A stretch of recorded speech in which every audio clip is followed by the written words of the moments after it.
Lightning like Steve McQueen. I'm in the fast lane when the light turns green. And I built tough, I ain't nothing but grit. Cause I made rugged blood, sweat, and spit. Yeah, like a horse I fly. Better brace yourself in for a bumpy ride. I like to play hard, but I work harder. And I weather the storm cause I'm built stronger.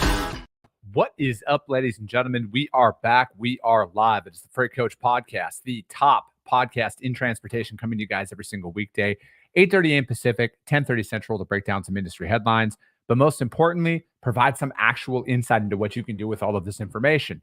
If this is your first time tuning in, welcome. This is the real side of freight, ladies and gentlemen. And I say that before every single show. And what I mean by that is I only speak with transportation professionals, because at the end of the day, I want to talk to the right individuals who have done what you're looking to do, or who are currently doing what you're trying to achieve. So you can take that information, apply it, utilize it, and see a meaningful difference in your business and your life. Happy Friday, everyone. Last day of the week, and then we are out on the road actually these next couple of weeks here. And I'll be out in Florida in Jacksonville for Technovations and everything next week. So if you see me out there, say hi. I'll be doing my live show from that event out there, and I am always looking forward to getting out on the road. But yeah, today, so I just wanted to do a little quick recap of the week. Obviously I had the guy from Convoy of Hope on Wednesday. And again, I just wanted to reiterate that the links to donate on Convoy of Hope will be listed up on like the show notes on all of my episodes. And it's going to be up on like our weekly newsletter that we drop on Wednesday and everything else. I mean, we're going to keep that going for a while, you guys. Again, I'm not affiliated with Convoy of Hope, but like it's an organization that, and especially after speaking with them, it's an organization that I think is great to align with if you're able to donate anything to help out the victims of these hurricanes that have just absolutely decimated the South here for these last couple of weeks. To definitely do that if you can. And those links are going to be out there, because I know some people just don't know who to reach out to, or who to donate to. They want to help, but they don't know where to turn. And that is a great organization to check out. So that link will be shared out there on all the show notes and everything else for the foreseeable future, because as they said, it's not the pre-storm donations, it's the post work that they do afterwards. And, and just to keep that funded, you guys. And, the thing that I like the most about what he said was, they're through their partners and everything out there, they're able to turn a $50 donation into $250 worth of value of goods and everything for people to utilize during that time. But yeah, so that was just a little quick recap on that. Now, yesterday I had a really good conversation with Jeff, with Cass, and I wanted to bring him on, and because again, to really talk about the like the challenges in the market as a whole, right, and where we're seeing things right now. And I wanted to bring him on because the data always tells a story, and I wanted people to see that although it's challenging out there in the market right now, I wanted people to see that like the market is kind of performing the way it always has. If you pull out, like I said, you guys, on their website, you can go up to the last like 15 years worth of market data and to see where things are. And yeah, that, obviously inflation is a very real thing in the real world. And I understand that. And I'm not trying to discredit anything out there right now. I'm not trying to say that it's not tough out there, especially if you got in and you have high payments on your your equipment and everything else. And so I'm not, I get it. I get where most people are coming from when it comes down to it like that. But I wanted people to see the macro view of all of this, and how the market performs right now is very similar to how the market performed for a very, very long time, excluding those 2 years, you could say late 2020 through all of 2022. Those were an anomaly. Those were a black swan event that accounted for a lot of chaos across the world. So, when you're out there and you're planning for things, it's good to look out at the long term to see, like, is this kind of normal what we're experiencing right now?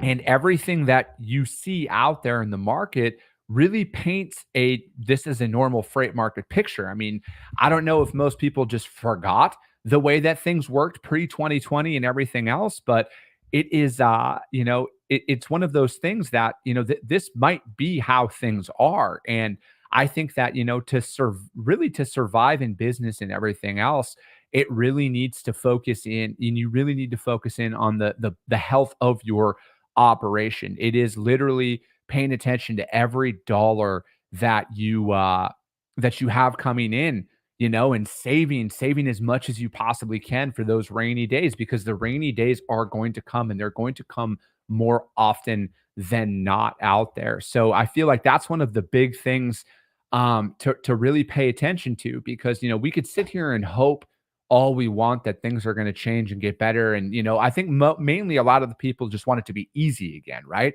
They want all of this money just to be coming in and just not think about things. But what you're experiencing right now, I feel like is a very good opportunity to become very savvy in working your fixed costs, your P&L, and all of that stuff. And like I've said numerous times on this show, you guys, numerous times, you need to work with a CPA, you need to work with a bookkeeper, you need to start looking at the financials of your business so you can see, where are you spending money, where is it necessary and where is it unnecessary, and and look into these things. What are your financial options in business, right? Because again, there's a lot of stuff out there that can happen. Okay, there's a lot of stuff that will happen in business, and you need to be prepared for that. Ultimately, you need to, because if nothing changes in the next 12 months, are you just going to give up on your dream? I think that that's one of those situations that some people might find themselves in, right? And I would never advocate for that or anything, but I think ultimately at the end of the day, we really need to pay attention and accept the fact that this might be the way things are going to be for a while. And however we want to react to that, however we want to handle a lot of this stuff, is it's going to be very beneficial for us to take this time right now and really look at how our business is performing, how our business is operating, and really get things taken care of out there. So I found this article, and this is from fleetowner.com. And I thought that this was going to be kind of a really good one to kind of piggyback off of on what we were talking about yesterday with everything, right? About just kind of dealing with, the what goes on and, in adjusting in your business, right? And it goes on, because it goes on to say that the past few years have been a whirlwind. Logistics companies have learned to grapple with changes by implementing some of their own. The study examines relationships between 3PLs and shippers by surveying senior executives and leaders to provide valuable insights on why some organizations have elected to not use 3PLs. The survey results indicate that both shippers and 3PLs continue to invest in visibility and technology. And then the current state of the 3PL market goes on to say shippers and 3PL providers have a lot to contend with this year. Impacts of the pandemic, such as inventory management challenges, trucking capacity, and consumer demands continue to plague the industry. Inflation has impacted the cost of labor, equipment, logistics services, and raw materials. And then let's see here. This year has been particularly challenged in 3PL and shipper relationships. Last year, 95% of shippers felt their relationships were successful with 3PLs compared to 89% this year. That's a pretty big drop. Last year, nearly every 3PL surveyed felt their relationships with shippers were successful. Shocker. Oh, man. Regardless of the shippers and 3PLs need each other, the inconsistency in the physical distribution of the supply chain world. Well, I'm just kind of summarizing here. A trend that skewed downward is the shippers' belief that 3PLs contribute to better customer service, 82% this year compared to 89% last year. Shippers noted a more drastic change in their beliefs that 3PL contribute to reducing logistics costs, 66% this year compared to 80% last year. And then the shifts in the expectations. And then due to these negatives out there, according to the survey, do the negative numbers signal a shift in expectations? The majority of shippers, 68%, most frequently request control tower visibility technology. That's up. Okay, hold on. Another notable shifts is including, All right. So, again, I think that, from reading this article, and you guys can go out there, it's on fleetowner.com. I want to talk about, again, looking at your internal business, right? Like like are your customers okay with you? Are they satisfied with you, or are they loyal to you? And I think that there's three different classifications of it out there. And I ultimately think, it in I, this isn't everywhere, but what I've experienced out there as a sales rep, and I think that most sales reps, and hell, you could even go as far as some people in business. I would probably argue a lot of people think that just because they're doing something, they're entitled to success, right? That like people should just pay them because they exist. And I think that that's one of the biggest issues plaguing a lot of people is they get the business, then they think that the work is done. And if you've listened to this show for any period of time, you've heard me reiterate this numerous times. Selling the front end is ultimately the easy part, you guys. The real work will always start when the transactions start rolling through. That's when the real work will always start, because it's easy to sell, right? Like ultimately, it's easy to go out there and sell your service and say that everything's going to be great and everything's going to be fine and there's never going to be any issues until there's an issue, right? And that's where, and again, and I understand that you got to go through some situations to really get that confidence, right? You got to go through some scenarios where you get a little bit more comfortable dealing with challenging situations. And, that from my perspective, that's where the real value comes in working with somebody like myself who's been through some stuff, right? Like there aren't a lot of scenarios that I'm faced with on the transactional level of freight, right? Like if there's a delay, what do I do? If there's a breakdown, what do I do? If there's, damage to the product, what do I do? If there's, something happens, what do I do? I'm not necessarily faced with a lot of situations anymore where I don't know what to do or how to handle a lot of that. And I think that that's what they're ultimately talking about in this article is when it's good, everybody's a rock star, everybody's an all-star. But your time to shine in business really comes in when things aren't favorable, right? Because that's where the real opportunity is to separate yourself. Because ultimately, and you can make some direct parallels to this in your personal life as well. Most people shy in a little bit of adversity, right? And I'm not even talking like major problems. Most people, the second there's just a slight bit of inconvenience or adversity, turn and run in the other direction. Well, I'm here to tell you guys, that is where you need to really like strap in and put on your thinking cap about how you're going to come to a resolution, because ultimately that is how you are really going to separate yourself from your competition. I truly feel that way. I think in today's day and age, there's so much data, there's so much technology that everybody has access to ultimately. There's real no clear service difference about like what we're all trying to accomplish, right? You can list the biggest, you can go out there and look at the biggest freight broker in North America. All right. And then you can go down to the one person startup, for example. We're offering the same shit, right? Like ultimately, we're offering capacity and the ability to manage their transportation a little bit, yada yada yada. We all have technology. We all have all of that stuff, right? So like ultimately, how are you going to separate yourself in a flooded market? It's from my perspective, it's really going to boil down to when something happens, right? Because that's where my real value comes to shine is going through and coming up with solutions, because I've been, like I said, I've been through these things, and I know not everybody out there has been through these situations ultimately, right? So, again, from my scenario, when you're going out there and you're attacking this right now, because it is very challenging out there in the market from a business development standpoint, from all of that stuff. Um, the I want you to start thinking about that as you're going out there and making your cold calls, right? Because ultimately, that is what really builds up that anxiety for a lot of people ultimately, because like there's so much rejection that's involved in it. There's so much, I mean, realistically, just to be truthful, you guys get more voicemails than anything. All right. Like you're going to get way more voicemails than actual confrontation on the phone. And it's way more made up in your head about how bad it is than it actually is when you're getting that feedback out there. But ultimately, a way to look through it is you need to go out there, you need to make your dials, and you need to start telling yourself like, hey, ultimately this is going to be the easy part, right? Making your cold calls, talking to people about your services, introducing yourself to as many people as possible.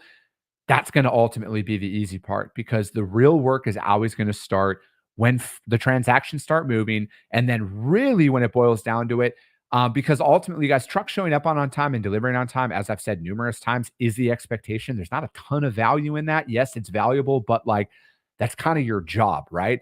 So I think ultimately, when there's an issue that arises, you can't turn a blind eye and say you're going to just go find new business. And then brokers, especially, it's the same shit.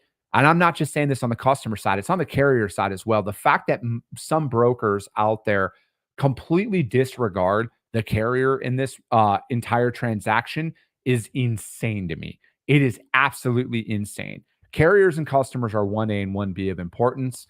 You're not going to change my opinion on that. All right. And they are completely interchangeable out there, because I would rather have a solid group of carriers that are there for me, because, ultimately, I've just been, if I'm looking at this from the long term of my career, I've lost customers before, but I've got customers back. But I've also kept the same group of carriers through all of that. So they've almost been more of a constant throughout everything than some of my customers, right? Because you're going to lose business sometimes, you guys, because the decision maker leaves. They shuffle up their organization, whatever that looks like. There's a lot of stuff that's outside of your control in that. And I've had a lot of that stuff happen. I've lost customers because I fucked up before too, though. But ultimately, that constant throughout all of it, though, is my carrier partners. That's why I will always say that they are 1A and 1B of importance out there, and brokers need to really look at that from a different light.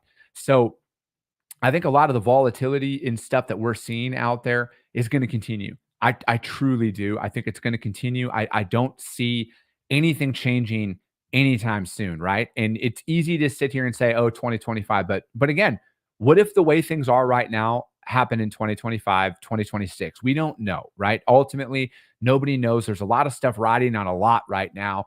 But what are you going to do to keep your business profitable? Josue, what is up, man? He says, too many casuals flooded the market. It's the same people leaving. And that's the thing, man. There's a lot of people who saw that gold rush in that time and then entered the market because of that. And they're slowly flooding out. But that, again, it's just the typical cycle that kind of comes along with every boom and bust in any industry, right? It's just like in real estate. Everybody's a real estate agent when the real estate market's hot, or a mortgage broker, or everything else. And it just filters through. And I think that the people who take this time to actually run their business like a real business are going to be even more profitable when things change, right? And then when the market flips and everything else. And that's the way that you need to attack it.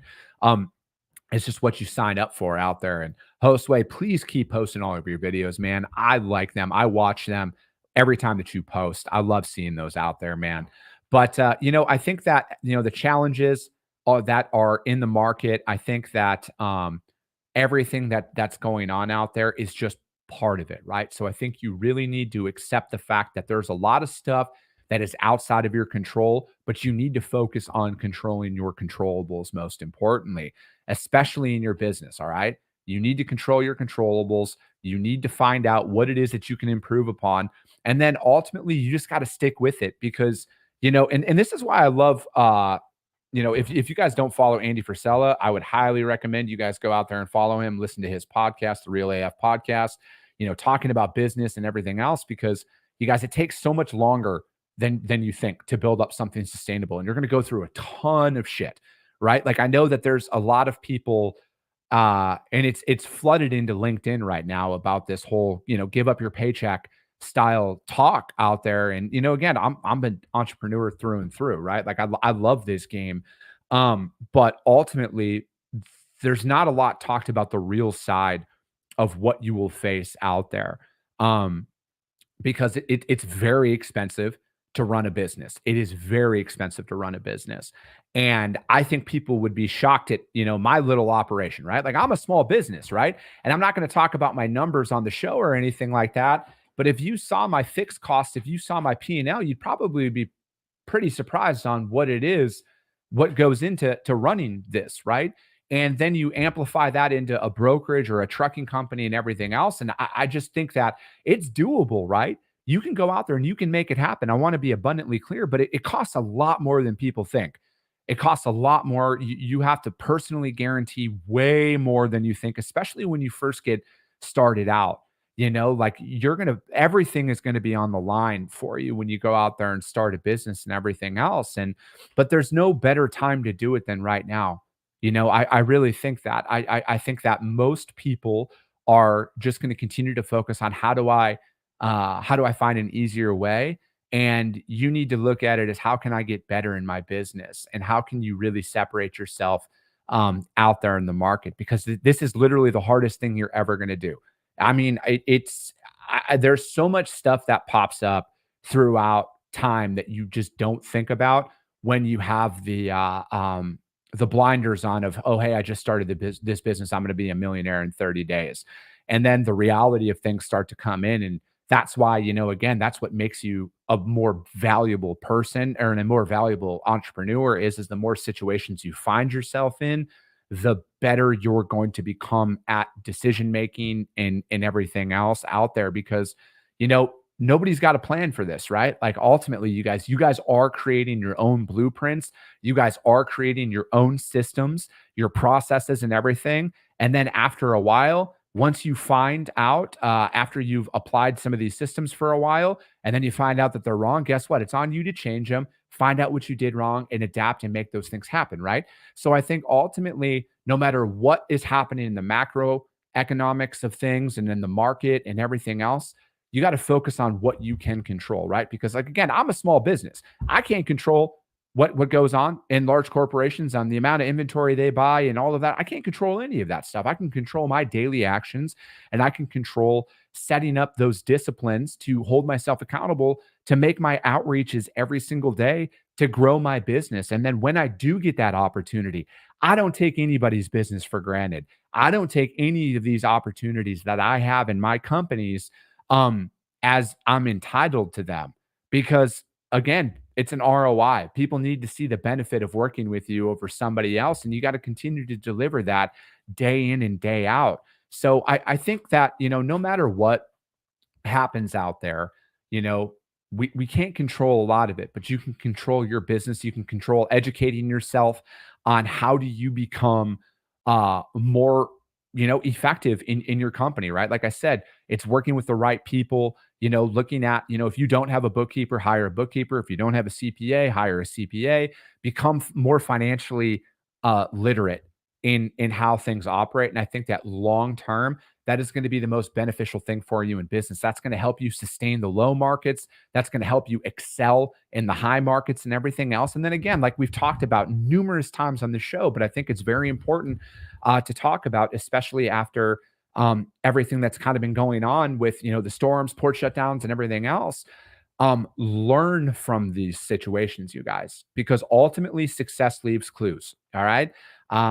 A lot of these large companies, for example, that are multi-billion-dollar organizations, they're, especially if they're publicly traded, right? Like essentially all their moves are published out in their 10K and everything else. But pay attention to how some of these companies operate in those markets, right? I mean, I always use the famous Knight Swift example from a couple of years ago, and everybody was panic buying trucks.